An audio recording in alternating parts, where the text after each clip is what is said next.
आपण मागच्या रविवारी एकापर्यंत आलो आणि आपण थांबलो. मी असं म्हटलं आपल्याला की जे पुढे विषय आहे त्याला जरा विषय सांगावं लागेल. काय केलंय ज्ञानेश्वर महाराजांनी? सुरुवात अशी केली आहे, कर्म आणि आत्मा याच्यामध्ये भेद आहे म्हणाले. याच्यामध्ये भेद आहे म्हटल्यानंतर तो भेद काय आहे? तो भेद असा आहे की कर्म हे अज्ञान आहे, आत्मा हा ज्ञान स्वरूप आहे. आपण जेव्हा विचार करतो त्यावेळेला कर्माचा आणि आत्म्याचा संबंध काय आहे असा आपण विचार करतो. हा विचार दोन दिशांनी करता येईल. आत्मा प्रधान मानून हा विचार करता येईल किंवा कर्म प्रधान मानून विचार करता येईल. माणसाच्या जीवनात ज्ञानाच्या दृष्टीनं दोनच अवस्था, एक ज्ञानाची अवस्था, एक अज्ञानाची अवस्था. ज्ञानाच्या दृष्टीनं जगाकडे पाहिलं तर निराळा जग दिसेल, अज्ञानाच्या दृष्टीनं पाहिलं निराळ जग दिसेल. अर्जुनाला ज्ञानाच्या दृष्टीनं जगाकडे पाहायला सांगितलंय, तेव्हा तो पक्ष ज्ञानेश्वर महाराजांनी इथे मांडलेला आहे. हा काय संबंध आहे असं त्यांचं मत आहे. हे पाहण्याच्या आधी एक प्रश्न मी आपल्याला विचारतो, जगामध्ये ज्ञान आहे का अज्ञान आहे? आता बघा, ज्ञान आहे का बघा. आपण निसर्ग घेऊ, निसर्गामध्ये ज्ञान आहे का? ज्ञान आहे. कसं? ज्ञान म्हणजे व्यवस्था. ज्ञान म्हणजे नुसती व्यवस्था नाही, त्याच्यामध्ये विशिष्ट प्रकारची रचना. नुसती विशिष्ट प्रकारची रचना नव्हे तर त्याच्यामध्ये सुसंगती. ज्ञान म्हटलं म्हणजे व्यवस्था आहे, व्यवस्थित रचना आहे, सुसंगती आहे आणि ज्ञानामध्ये नित्यता आहे. ज्ञानामध्ये फरक होणार नाही. ज्ञान काहीही काळ गेला आला तरी ज्ञान तसंच. उदाहरण घ्या, आपण गुरुत्वाकर्षणाचा नियम म्हणतो, हे निसर्गाचे ज्ञान आहे. 300 वर्ष झाली अजून तेच आहे.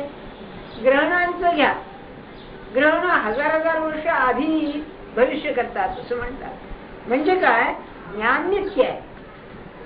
ज्ञानामध्ये व्यवस्था आहे, उत्तम रचना आहे, सुसंवाद आहे, म्हणजे अंतरामध्ये संघर्ष नाही, इंटरनल कॉन्ट्रडिक्शन नाही, आणि ज्ञानामध्ये नित्यता आहे. विश्वामध्ये दिसतं का? निसर्गामध्ये दिसतं का? दिसतं. आपल्याला माहिती असेल, आपण माझ्यापेक्षा सायन्स जास्त शिकलेला असाल तर आपल्याला माहिती असेल की अणु जेव्हा विच्छेदन केला त्या अणुमध्ये सुद्धा एक प्रकारची सुसंगती आहे, एक प्रकारची व्यवस्था आहे. म्हणजे याचा अर्थ असा की जड सृष्टीमध्ये सुद्धा व्यवस्था आहे, ज्ञान आहे. बरं, हे क्षणभर राहू द्या.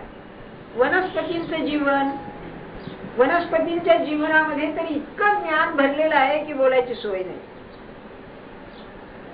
असं म्हणतात, म्हणजे एक प्रयोगच केलेले की एक झाड लावलं आणि त्याच्या जवळ बसून जर चांगल्या भावना त्या झाडाकडे पाठवल्या तर ते झाड जोराने वाढतं.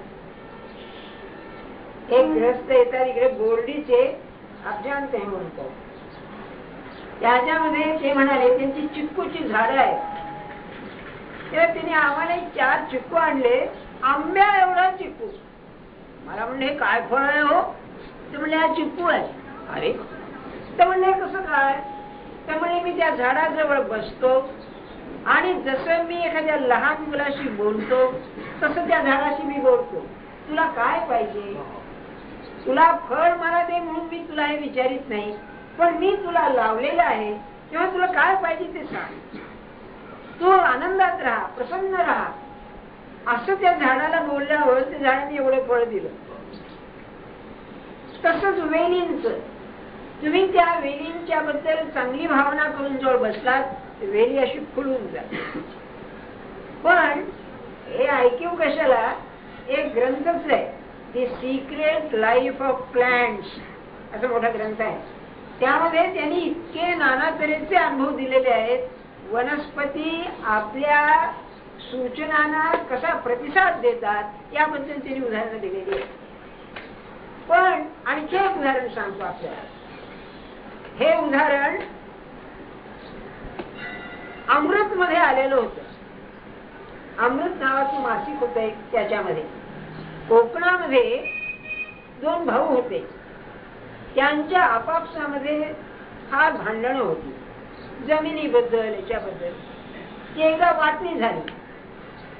वाटणी झाल्यावर त्या वाटणीमध्ये असं झालं की याच्या वाटणीच्या बागेमधलं जमिनीतलं आंब्याचं झाड, त्याच्या फांद्या त्याच्या याच्यामध्ये, आणि त्याच्या जमिनीतल्या आंब्याच्या झाडाच्या फांद्या याच्या असं ते आलं. दोन झाडं अशी मध्ये त्यांनी घातल्या.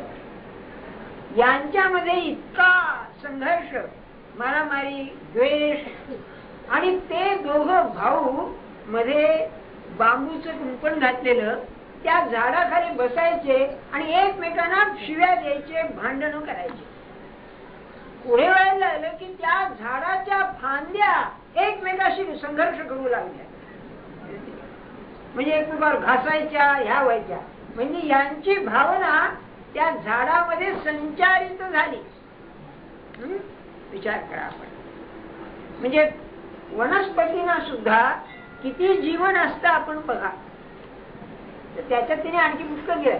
मनुष्याला ज्याप्रमाणे तेजोवलय असतं, त्याला ऑरा म्हणतात, तसा वनस्पतींना सुद्धा तेजोवलय असतं, असं त्या ग्रंथात दिलेलं आहे. आणि हे काय कोणी ज्ञानेश्वरी वाचणारे लोक नाही, ते सायंटिस्ट आहेत. आणि जर आश्चर्य वाटेल, रशियन सायंटिस्ट आहेत आणखी पुन्हा, म्हणजे देव न मानणारे.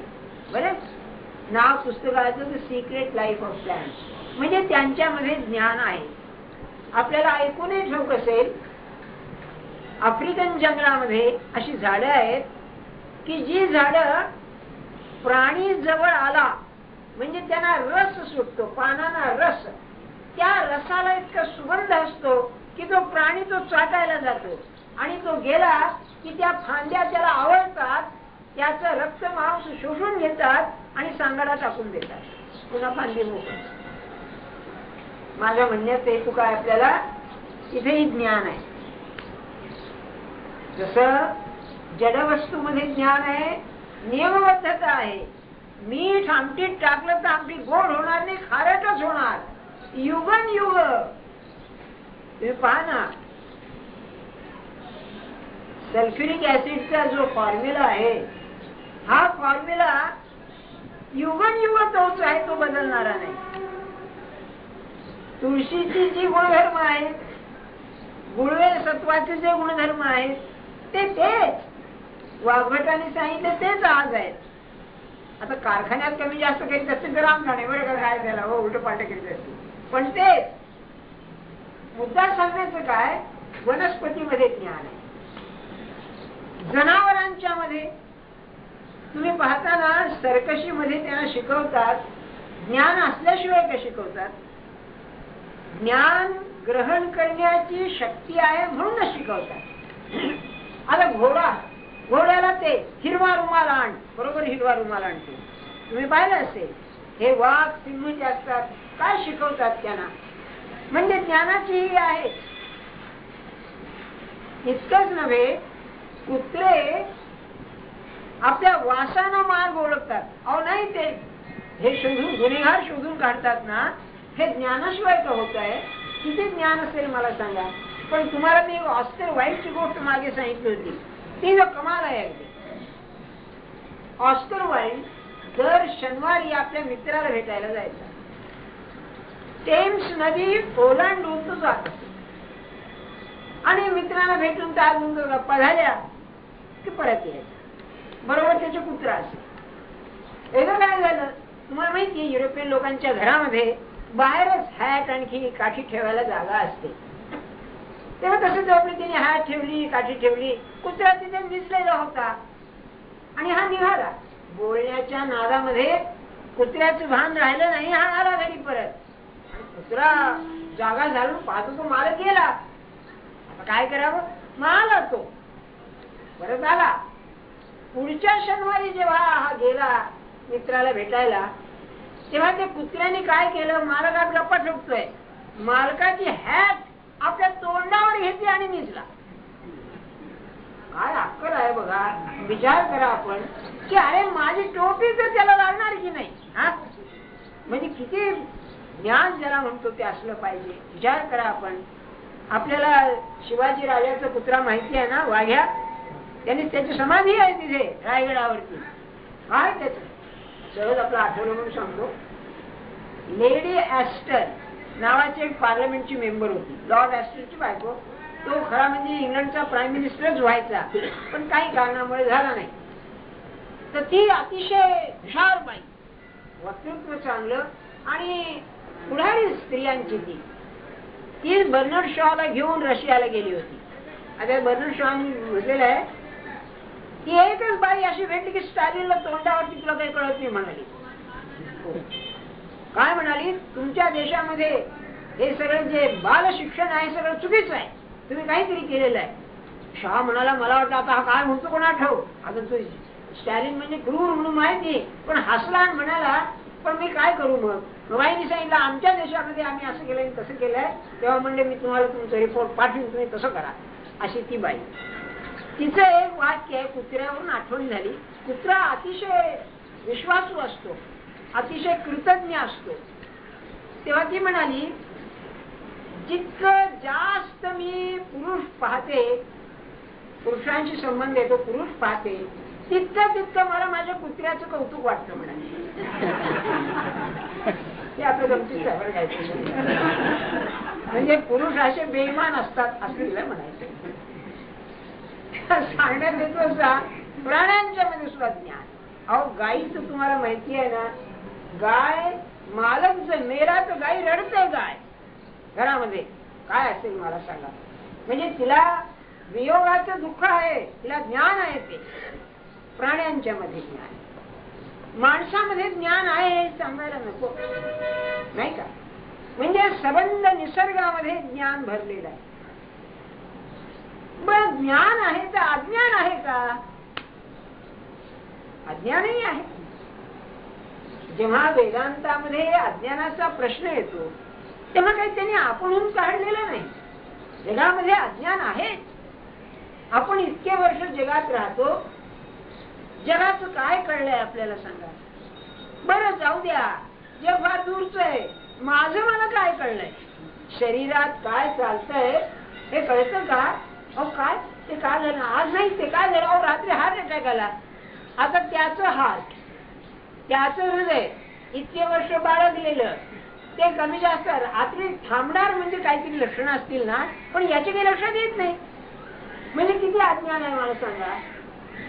आपल्या मेंदूत काय चालतं खरं तुम्ही विचार करा. आपण जेव्हा बोलतो त्यावेळेला काय क्रिया मेंदू मध्ये होते आणि आपण बोलतो हे समजतं का आपल्याला. किती ठिकाणी सांगावं.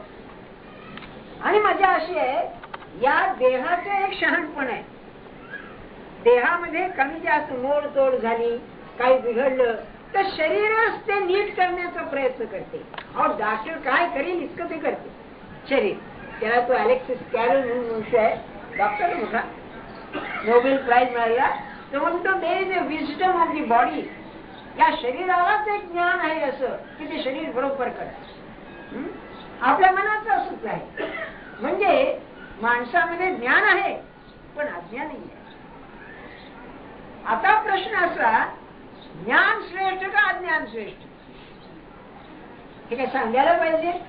ज्ञान श्रेष्ठ आहे, नाही तर ज्ञानेश्वर महाराजांना कोणी मानलं असतं का. नाही, अज्ञान हेच श्रेष्ठ असतं. तेव्हा आपण नाही का, आपणच पूजा अर्चा झाली असते आपली. नाही, ज्ञानाला जगात तुम्ही बघा 5 तऱ्हेची मोठी माणसं असतात. 5 तऱ्हेची. पहिला असेल, अगदी पहिला, तर शरीराची शक्ती ज्याला आहे तो पैलवान किंवा भीम म्हणा की हो, भीमासारखा अर्धाण शरीर. अहो ते परवा टीव्हीवर गुडविल गेम्स पाहिले, रशियन त्याचे झालेले, त्याच्यामध्ये वेट लिफ्टिंग पाहिलं.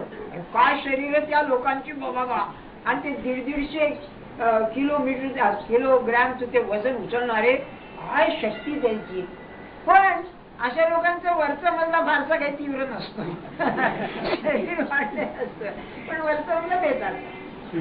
हे पाहिले मोठे लोक. दुसरे लोक जे आहेत ना, नुसती शरीर शक्ती नसते, त्यांच्यामध्ये खेळाचं चातुर्य असतं.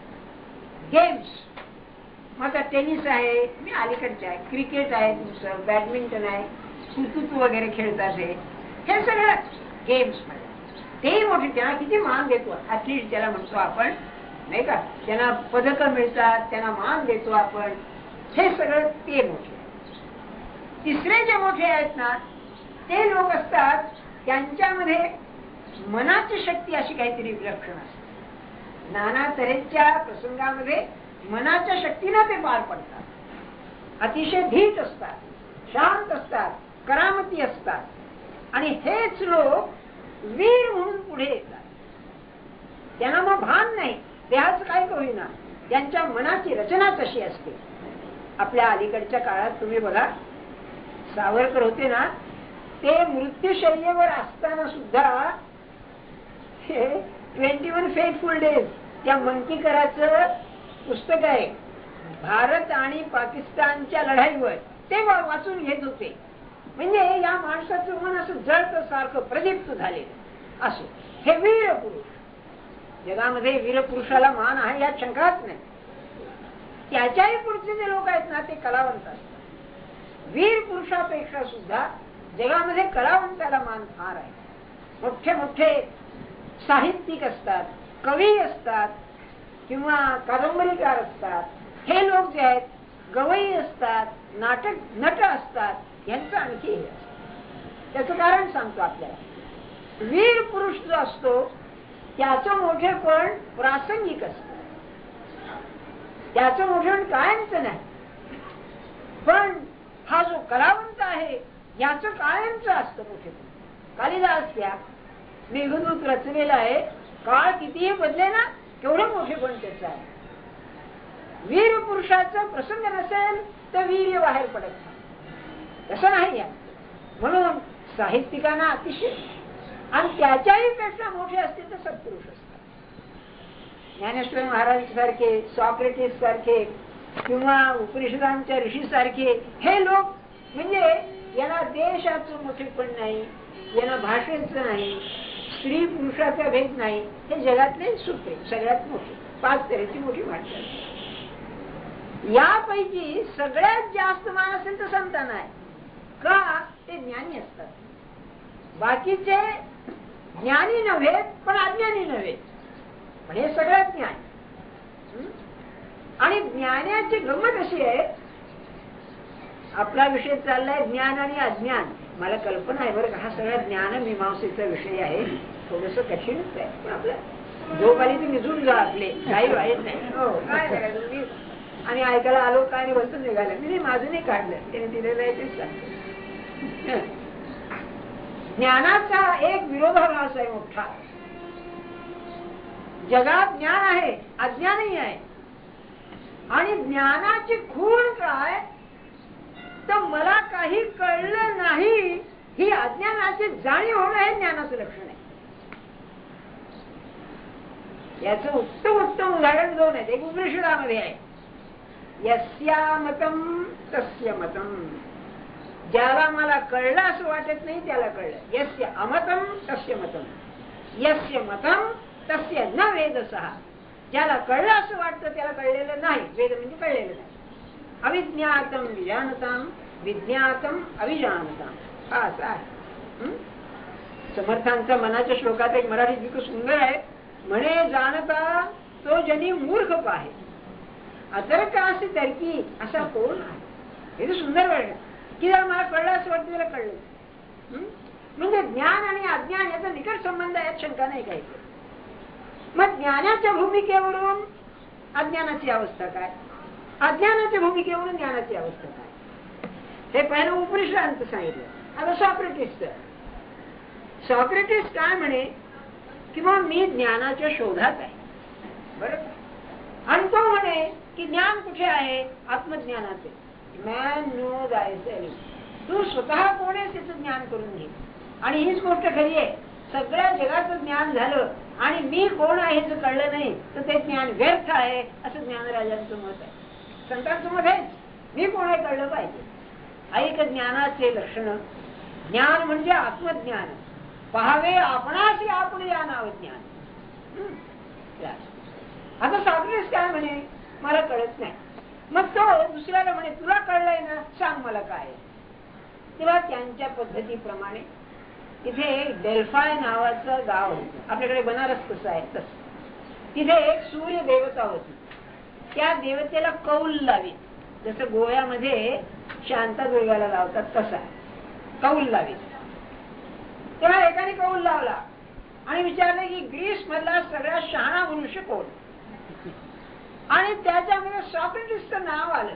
मी कौल म्हणजे काय व्हायचं, तिथे जी पुजारीण असे, देवदासी म्हणा, पुजारीण असे, तिच्या अंगात यायचं आणि ती जे बोले ते देवाचं बोलणे असं ते समजत, त्याला ओरॅकल असं म्हणतात.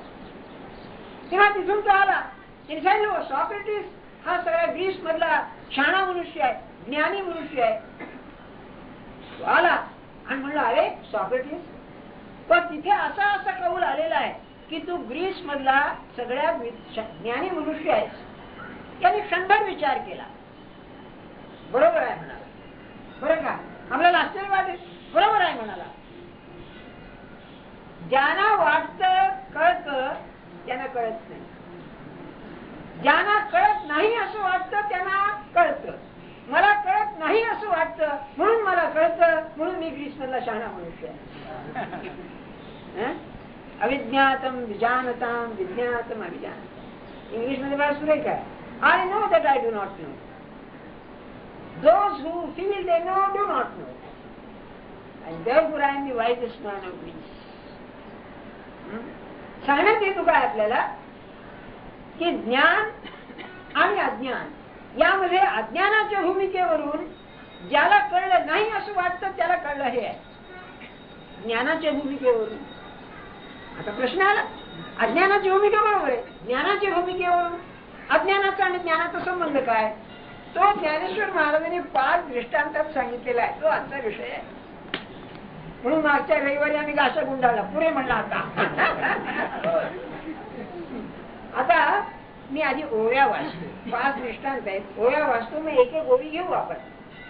पडवून गेली या भिंती चित्रांची केवळ होय माती, का पाहल्या राती अंधारे उरे, जे रूपची नाही उभे तै छाया कायाची शोभे, दर्पणे बिंबे वदन किये पान, विटलिया निद्रेचा ठाव कैचा स्वप्नाशी प्रस्ताव, मग सत्य की ते वाव कोण म्हणे, तैसे गा संन्यासे येणे, मूळ अविद्येसी नाहीची जिने, मा तिचे कार्य कोणे लेपे दिले.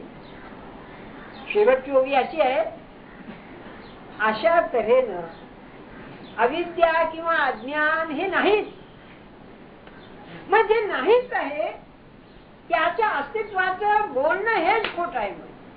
त्यांच्या मते अज्ञान नाहीच, ज्ञानाच्या भूमिकेवरून अज्ञान नाहीच. अरे अज्ञान नाही म्हणतं आणि आम्ही तर अज्ञानी आहोत आणि ज्ञानेश्वरी आम्हाला सांगितलेली आहे, मग अज्ञान कसं आहे याचं वर्णन 5 दृष्टांत देतात. पहिला दृष्टांत, पडवून गेली भिंती चित्रांची केवळ होय माती. भिंत आहे त्यावर चित्र रंगवलेलं आहे, भिंत हे ज्ञान, त्यावरच चित्र हे अज्ञान. भिंत गेली की चित्र गेली, ज्ञान गेलं की अज्ञान गेलं. म्हणजे ज्ञान हे अज्ञानाचं अधिष्ठान आहे, आधार आहे, हा कसा आहे हे वेदांत आहे बहुसिद्ध. अज्ञान जगत कशावर, ज्ञानावरतीच अज्ञान जगत. ज्ञानच नाही तर अज्ञान येईल कुठून. अज्ञान, अचा अर्थ काय? अभाव. जे ज्ञान नाही ते अज्ञान. ते गेले की गेलंच. जस दोरी गेली की सर्पही गेला, तसं भिंतीवरचं चित्र कुठपर्यंत आहे त्याचा आधार आहे तोपर्यंत. त्यामुळे ज्ञानच लोपलं तर अज्ञान गेलं. पण ज्ञान आहे म्हणूनच अज्ञान. ज्ञानाचं एक रूप अज्ञान आहे. आपलं अज्ञान सुद्धा ज्ञानप्रधान आहे. कसं? मला कळत नाही हे मला ज्ञान आहे, म्हणून ज्ञान सुद्धा अज्ञान रूपाने आपल्यामध्ये व्यक्त होत. मला सांगता येत नाही, हा वेदांताचा विषय आहे, याला ज्ञानमीमांसा असं म्हणतात. आणि ज्ञानेश्वर महाराजांचा हातखंड आहे या बाबतीमध्ये. कमाल करतात अगदी. असं काही दृष्टांत देतात की बस आपल्या लक्षात आलं ना. अज्ञानाला अस्तित्व आहे पण ज्ञानाच्या पायावरती आहे. भिंत गेली की चित्र गेलं. तसं ज्ञान जर नाहीच तर अज्ञान कुठून येणार? मग अज्ञानाचा आणि ज्ञानाचा संबंध काय? तर ज्ञान हे अज्ञानाचे अधिष्ठान आहे, आधार आहे. ते असेल तरच अज्ञान आहे, नाही तर नाही. हा प्रत्यय आहे. हा याचा अर्थ अभाव असा आहे. अनेक अर्थ आहेत, त्यापैकी एक अभाव. पुढचा दृष्टांत. का पाहल्या रात्री अंधारे उरे? दिवस उगवला, सूर्य उगवला, अंधार उरेल का? दुसरा दृष्टांत देत आहे. अहो नाही म्हणाले, हे कमी आहे, अधिष्ठान असू दे, पण सूर्य आणि अंधार यांचा जसा संबंध तसं ज्ञान आणि अज्ञान. बघा, समजा ते अमृतानुभवात त्यांनी एक कमाल केली आहे. इथे सुद्धा हा विषय आहे. 8व्या प्रकरणामध्ये अज्ञान नाही हे सांगतायत. तेव्हा म्हणाले, एकदा सूर्याने विचार केला, लोक अंधार अंधार अंधार म्हणतात, इथे पाहू तरी कोण आहे? म्हणून सूर्य निघाला, सबंध विश्व शोधलं, अंधार भेटला नाही. काय करावं म्हणाले, मग अंधार आहे का नाही? अहो सूर्याला अंधार नाहीच आहे, असं काय करता? तसं ज्ञानाला अज्ञान नाही. म्हणून दिवस उगवला, सूर्य उगवल्यानंतर अंधार तसं उरत नाही. समजा काहीतरी कुठे अंधार चाटून गेलाय बाबा सूर्याला, असं कधी झालंय का? संपूर्ण पाहायला नाही, पण झळक मिळाली, ते असं ना झळक नुसते, अशी काही झळक अंधाराची मिळेल का? नाही. मग पूर्ण ज्ञान ते की जेथे अज्ञानाची वार्ताच नाही.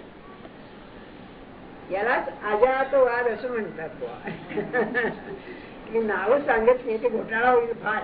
बरं, अगा जे झालेची नाही त्याची वार्ता पुससी काही, परंतु सांगो जेणे काही संशय दुरे. हे विश्व झालंच नाही, तुम्ही काय म्हणताय? तुम्ही जे झालेच नाही. कोणाच्या दृष्टीनं? ज्ञानी पुरुषाच्या दृष्टीने. तो ज्ञानी पुरुष म्हणतो अज्ञान नाही. मग कसं नाही? तर सूर्याला असं अंधाराचा स्पर्श नाही, प्रकाशाला अंधाराचा स्पर्श नाही, तसं म्हणाले अज्ञान. हा दुसरा दृष्टांत. आता तिसरा दृष्टांत. जै रूपच नाही उभे ते छाया कायाची शोभे. काया आणि छाया असे शब्द वेदांत वापरतात. जिथे काया आहे तिथे छाया आहे. इतकंच नाही, छायेवरून कायेची कल्पना येऊ शकते. विना काया आहे याची कल्पना येऊ शकते. समजा तुम्ही एका खोलीत बसलेला आहात आणि प्रकाश बाहेर आहे आणि कोणी गेलं, त्याची सावली आत पडली, कोणीतरी गेलं बुवा. इतकंच नव्हे, सावली प्राण्याची असली तो प्राणी गेला, माणसाची असली तो माणूस गेला. पडद्यावरती जर छाया पडली नाही का, सावली पडली, तर पडद्यावरून हे प्राणी आहे का माणूस आहे आपण ओळखू शकतो. मग ज्ञान आणि अज्ञानाचा संबंध कसा आहे? काया आणि छाया. आता काया खरी की काय छाया खरी? कायाच खरी. पण काया नसेलच तर छायाही नाही. कायेशिवाय छाया असू शकत नाही. अशी काया आहे का की ज्याला छायाच नाही? त्यांच्या मते आहे बुवा.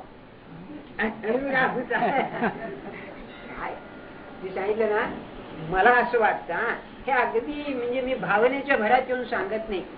हा 17 आणि 18 वर्षाचा मुलगा आम्ही जन्मभर वेदांत अभ्यास करून जे डोक्यात शिरत नाही, त्याचं वर्णन हा इतका सहज करू शकतो. काय जगाचं ज्ञान असेल? दृष्टांतच देत आहेत ना, तुमच्या आमच्या पाहण्यात दृष्टांत. काय बुद्धी असेल त्या काय संस्कार असतील बुद्धीवरती, काय चमत्कार आहे. म्हणूनच ते परमात्मा असतो या शंका. ज्ञानेशो भगवान विष्णू. नाही, माणसाच्या बुद्धीचं कामच नाही असं वाटतं. काय आहे बघा 16व्या अध्यायामध्ये, हो 16व्याच म्हणत, त्यांनी रूपक घातलेलं आहे. चित सूर्याचं रूपक आहे. मावळवीत विश्वाभास नवल उदयाला चंडांश. म्हणाले काय बघा, त्यांनी विरोधाभास दाखवलाय. सूर्य उगवला तर विश्व दिसत. हा म्हणले नवल उदयाला चंडांश. चंडांश सूर्य. हा एक औरच सूर्य उगवलाय. काय झालं, हा सूर्य उगवल्यानंतर विश्व दिसायच्या ऐवजी मावळलं. म्हणजे परमात्मा स्वरूपाचं ज्ञान झाल्यावर विश्व मावळून गेलं. बर का. हे सांगताना त्यांनी तो जो हा रचलेला आहे सगळा भाव पुढे म्हणाले, रूपक रचलेला आहे ना. तर म्हणजे उगवल्याबरोबर सावली केवढी लांब पडली. सूर्य उगवल्यावर माणसाची सावली केवढी लांब पडते. आणि जसजसा सूर्य वर येईल तसतशी छाया लहान लहान लहान होते. आणि बरोबर 12 वाजता डोक्यावर आला की पायाखाली नाही शिव. याच्यात एवढा अर्थ आहे. मनुष्याला आत्मज्ञानाचा पहिला अनुभव आल्याबरोबर हे जग असं काही अर्थ नाही, एवढी माया आहे काय आहे. आणि जसं ज्ञान परिपक्व होत जाईल तस हे विश्व त्याला परमात्मा स्वरूप दिसायला लागतं. असं त्याचं आहे. आदौ ब्रह्मास्मी अनुभव उदिते खलविदम ब्रह्म पश्चात. हे तेच आहे सर. विश्व हा त्याचा विलास आहे परमात्माचा. ही भावना त्याची होती. म्हणजे छाया नाहीशी होते त्यासून. तेव्हा काया आणि छाया, छायेचा आकार छायेसारखा असतो. आणखी मौज आहे त्यामध्ये. सत्पुरुषाला सुस्त बघा. महाराज म्हणाले तुमचं आमचं काय म्हणलं घोटाळा होतो सगळा अज्ञानाचा. म्हणलं एकदा असं झालं, एक लहान मूल होतं, पुण्यात बसलो होतं. त्याची छाया पडली, त्या पोराची सावली पडली आणि ते पोर त्या सावलीचं डोकं धरायला लागलं. पोर ते सावलीचं डोकं धरावं म्हणून मागे लागलं. जसजसं त्या डोकं धरायला जाऊ डोकं पुढे, तेव्हा बाप आला म्हणला अरे वेड्या, त्या सावलीच्या डोक्याला हात लावायचा ना, तू आपल्या डोक्याला हात लाव म्हणजे सावलीच्या डोक्याला हात लाव. तस अज्ञानाला नाहीसं करायला अज्ञानाचं राणी लागू नका. छाया हे अज्ञान आहे ना, तुम्ही ज्ञानाला घट्ट धरा की अज्ञान आपोआप जात. हा त्याचा आहे. मग काया आणि छाया असं म्हणाले ज्ञान आणि अज्ञानाचा संबंध आहे. यावरून आणखी एक बघा, आपण अज्ञानाच्या अंमलाखाली जे ज्ञान मिळवतो म्हणजे दृश्याचं ज्ञान, हे सगळं छायेसारखं आहे. त्याच्यावरून परमात्मा स्वरूपाची स्थूल कल्पना येईल, दर्शन होणार नाही. म्हणून या जगाचं किती ज्ञान मिळवलं तरी परमात्मा सत्ता कशी आहे याची थोडी कल्पना येईल, पण अनुभव येणार नाही. म्हणून एक व्युत्पत्ती आघावी विसरीचे जै जगात धाकुटे होईल. ज्ञानराजांनी पांडित्य सगळं विसरल्याशिवाय इथे ज्ञान नाही. नाही तर कायेच्या पाठीमागे गेल्यासारखं आहे, आपली छायेच्या पाठीमागे गेल्यासारखं आहे. कायेला स्पर्शच नाही. म्हणून काया आणि छाया, छाया आहेच, अज्ञान आहेच, पण कसं आहे त्याच्या प्रतिकृतीमुळे आहे, थोडस त्याच्यासारखं आहे हे ज्ञान आहे.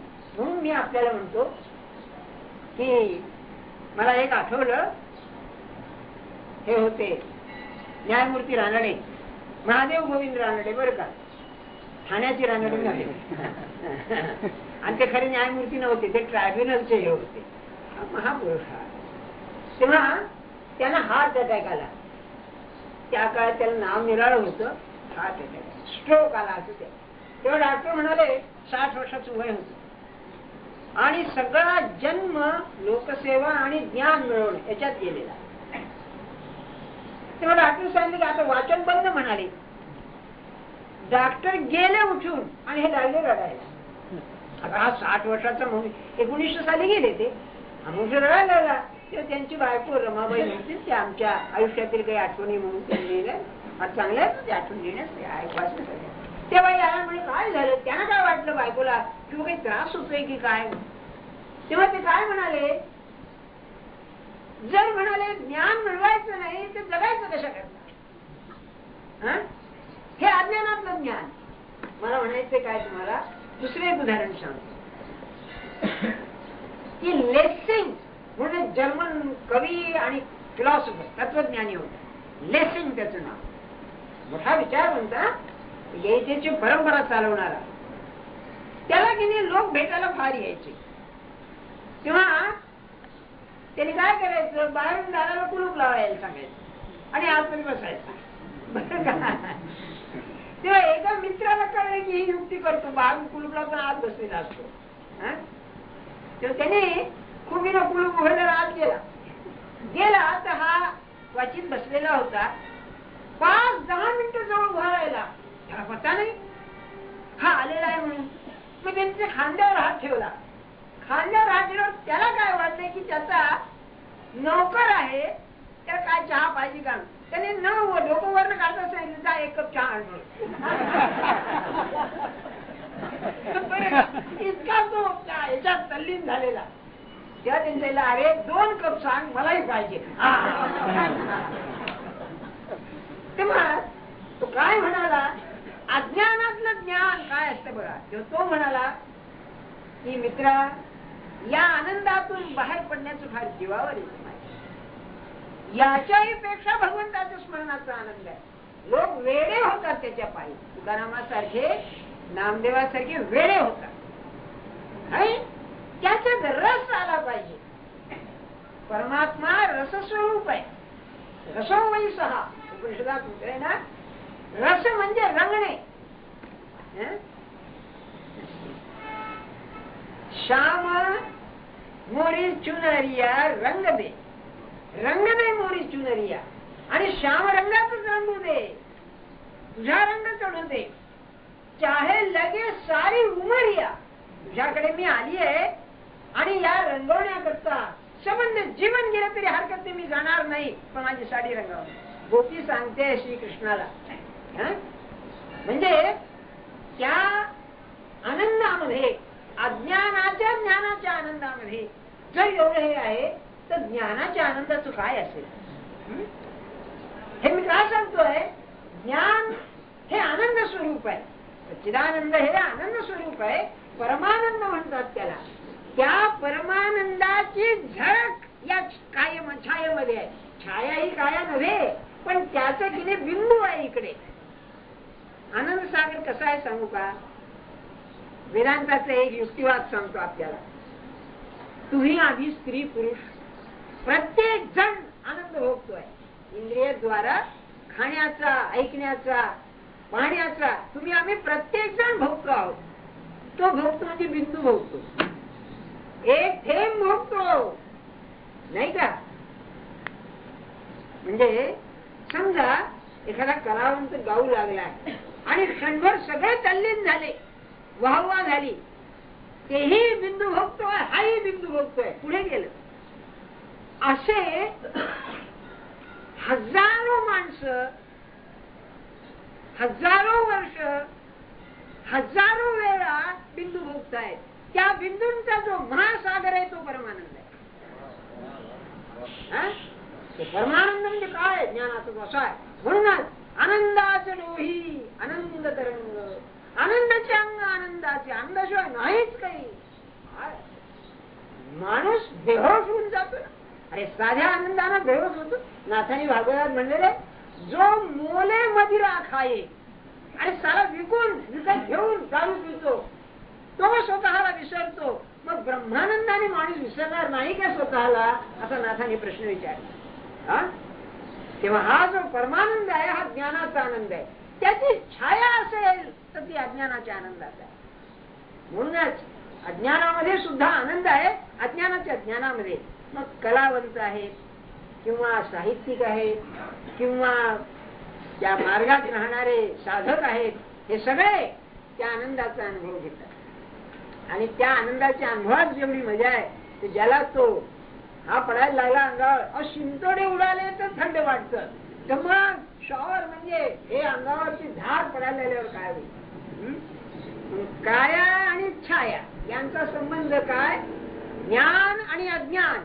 ज्ञानाचा जो आनंद आहे तो याच्यात अज्ञानाचा.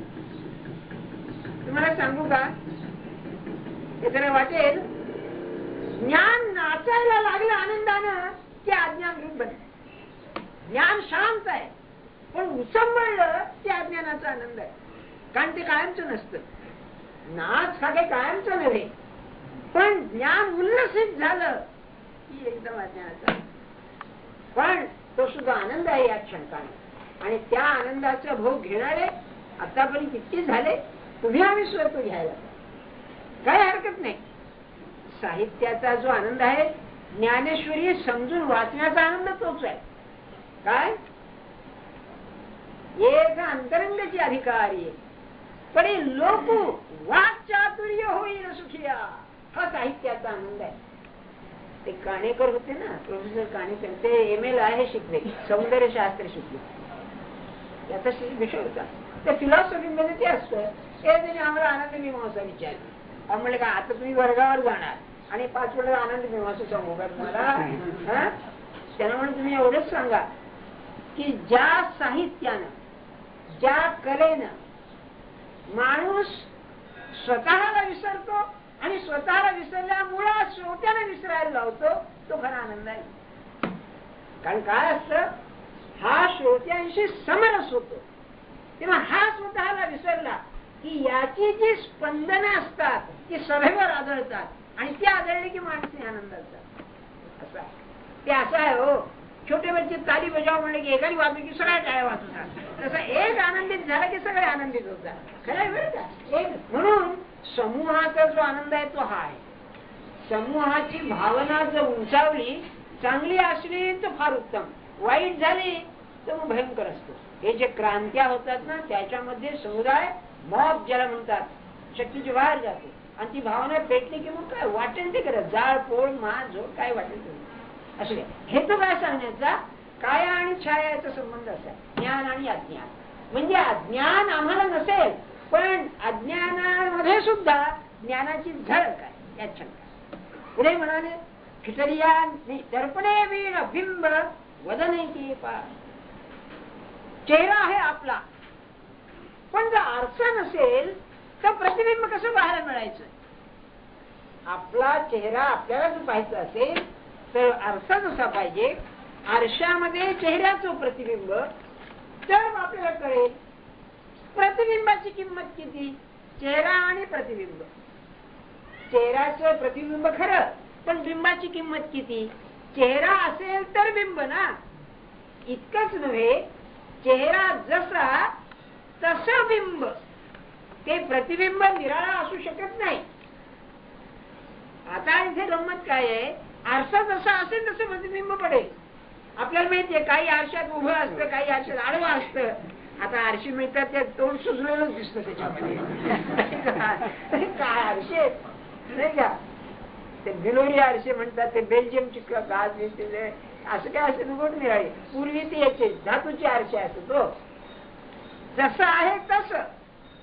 तर ज्ञानेश्वर महाराजांना काय म्हणायचंय, अज्ञान हे बिंब प्रतिबिंब आहे आणि ज्ञान हे बिंब आहे. तेव्हा बिंबामध्ये जे गुण आहेत त्यापैकी काही गुण प्रतिबिंबात येतात. ज्ञान कसं आहे, सद्रूप आहे, चिन्मात्र आहे, आनंद स्वरूप आहे, त्याची झळक यात येईल. म्हणूनच अज्ञानाच्या ज्ञानात सुद्धा सत्याला अतिशय महत्व आहे. हे बघा, तर्कशास्त्र सगळं काय आहे, सायन्स ऑफ ट्रूथ, सत्य काय आहे शोधून काढण्याकरता आहे. खरं काय आहे, खरं काय आहे, हा सगळा व्यवहार झोपेतलाच आहे, खरं खोटं. कारण देव समजा एक मुलगी आजारी आहे आणि डॉक्टर आला आणि डॉक्टर सांगितलं की काय थोड्या तासाचा अवधी आहे आणि त्याची बायकोने विचारलं, डॉक्टर काय म्हणत होते, तुम्ही सांगाल थोड्या दिवसांनी म्हणणार आहे, थोड्या वेळाने तुम्हाला नाही. डॉक्टर म्हणते बरं वाटेल. हे खोटं बोलणं सत्याला धरूनच आहे नाही का. आता आपण खोटं हेच प्रधान धरून चालतो जीवनात, हे काही खरं नाही. पण सत्याचं जे प्रतिबिंब आहे ते प्रतिबिंब सुद्धा अज्ञानामध्ये सत्य म्हणूनच मिळवतं. अज्ञान प्रतिबिंब असून सुद्धा काय खुबी आहे सांगण्याची. तुम्ही आम्ही अज्ञानात आहोत. त्यांनी पहिल्यांदाच सांगितलं की अज्ञान नाहीच आहे खरं. सूर्याला अंधार नाही तसं अज्ञान नाहीच आहे. पण नाही म्हणून चालेल कसं. अज्ञानी माणसाला सांगायचंय, अज्ञान खरं धरून चालणाऱ्या माणसाला सांगायचंय आम्ही आहे म्हणतो ते, त्याचा संबंध कसा असेल तर हा असा आहे. अज्ञानावरूनच ज्ञानाची कक्षा कशी असेल याची कल्पना आम्ही करायची. बिंब आहे, प्रतिबिंब आहे, त्यावरून बिंबाची कल्पना.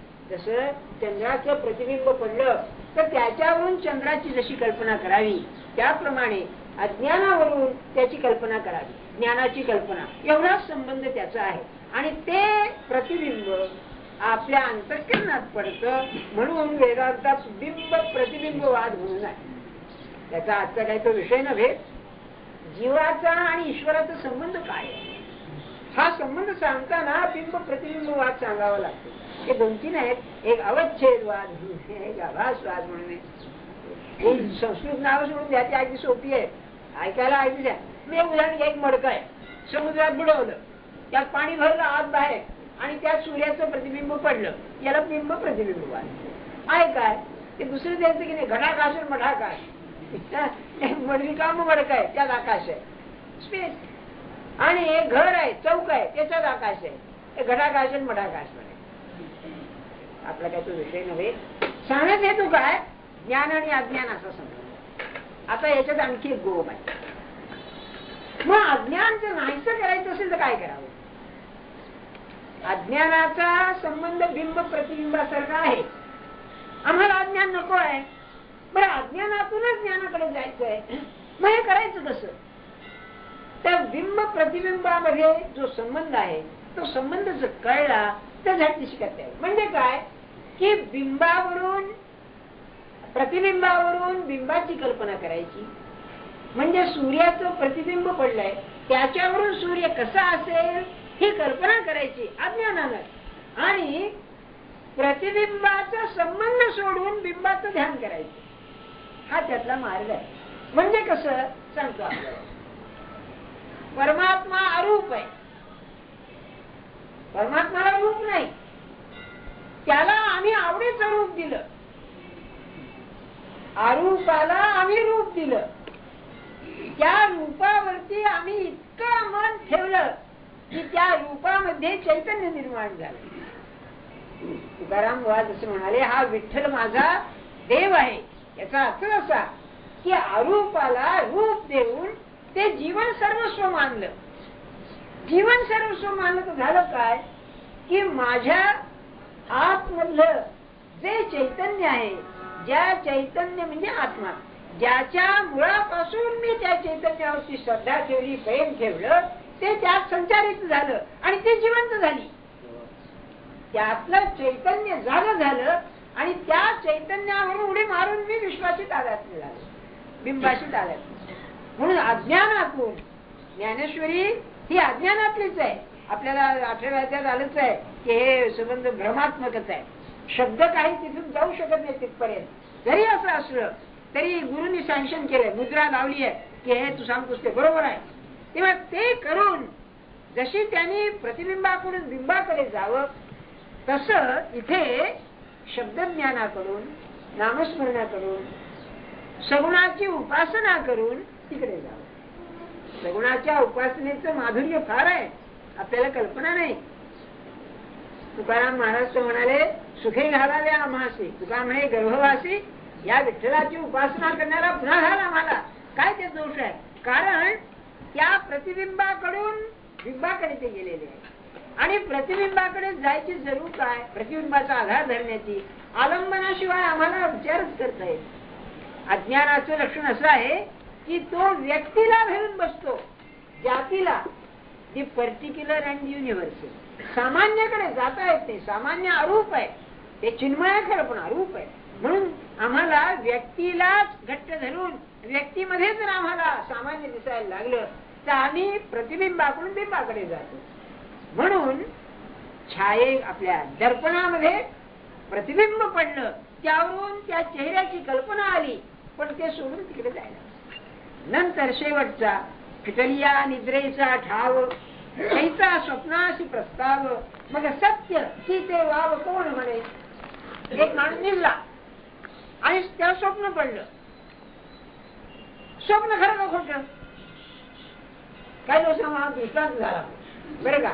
म्हणलं वा चांगलं आहे पण एक स्वप्न खरं का खोटं. खरं येईन खोटं ये हा त्यांची खूपी असते बरं का. सांगण्याचा हेतू काय.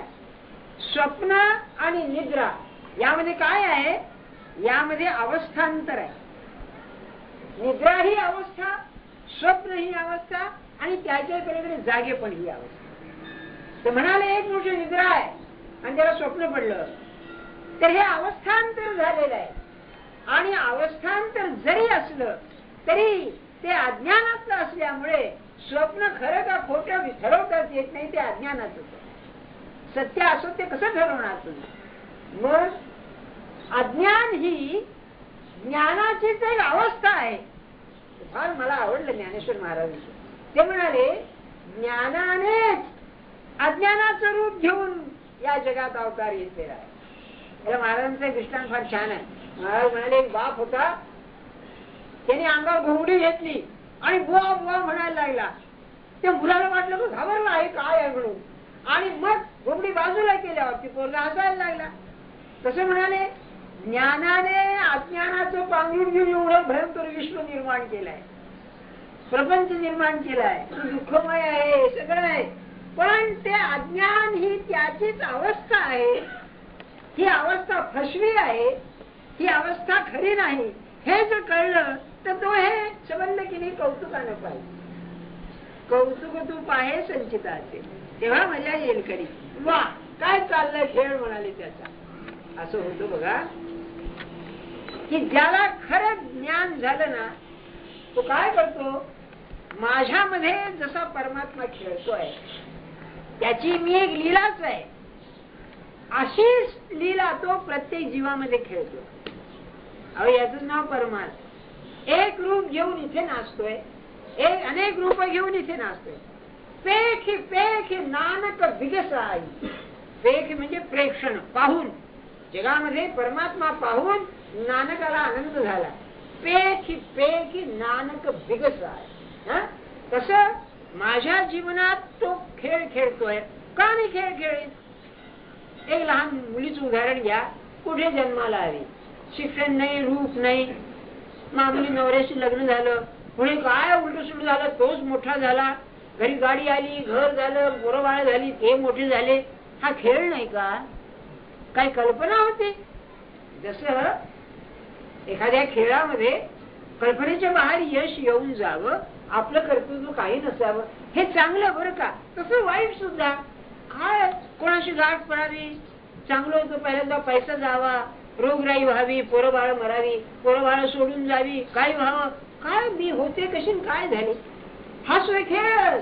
तसं माणसाच्या जीवनामध्ये ह्या ज्या गोष्टी घडतात ह्या अशाच दृष्टीनं पाहिल्या तर ज्ञान अज्ञानाचं सोंग घेऊन खेळत आहे असं म्हणायला काय हरकत आहे. मी तर असं म्हणेन असं ज्याला स्वतःच्या बाबतीत वाटू लागलं त्याला जगात सगळीकडे ईश्वराची विभूती दिसेल. विभूती म्हणजे विशेष रूपानं जन्माला आलेलं ते. भूत म्हणजे होणार विशेष रूपानं प्रत्येक ठिकाणी विशेष आहे. काय चमत्कार आहे. हा काय चमत्कार आहे. म्हणून की प्रत्येक माणसाचं जीवन जर बघितलं त्याच्या त्याच्याप्रमाणे चमत्कारच आहे. म्हणून ज्ञानेश्वर महाराज म्हणतायत हे खरं खोटं मजा करण्याकरता आहे. स्वप्न कसं चांगलं स्वप्न पडलं. अवा काय छान स्वप्न पडलं बुवा. आणि वाईट स्वप्न पडलं तरी तितकं जागा झाल्यावर तेही तसं नाही तसं. मी म्हणतो असं प्रपंचाला म्हणायला काय हरकत आहे. समजा दोन मित्र आहेत आणि दोघांची 60-70 वर्षाची वय झाली आहे. एकाचं भात चांगलं झालं एकाचं वाईट झालं. दोघांनी म्हणावं तो तुझा खेळ कसं झाला माझा खेळ असं झाला नाही का. सिनेमात नसतं का हो काही काय. अहो काही सिनेमा असेल तर बाहेर आल्यावर मनावर परिणाम होतो वाईट परिणाम नाही का. काय ट्रॅजेडी शोकांतिका आहे म्हणून. पण काही असं मजा असते नुसती. तसं आपण जर आपल्या जीवनाकडे पाहिलं तर ज्ञानच आपल्याशी खेळ खेळत आहे. अवस्थांतर आहे. ज्ञानातच सगळं हा आहे असं म्हणायला काय. हे सांगून म्हणतात शेवटीमत वा खऱ्या संन्यासी त्याग जो आहे तो हा असा असल्यामुळे त्या ठिकाणी कर्माला काय महत्व आहे. महत्व नाही.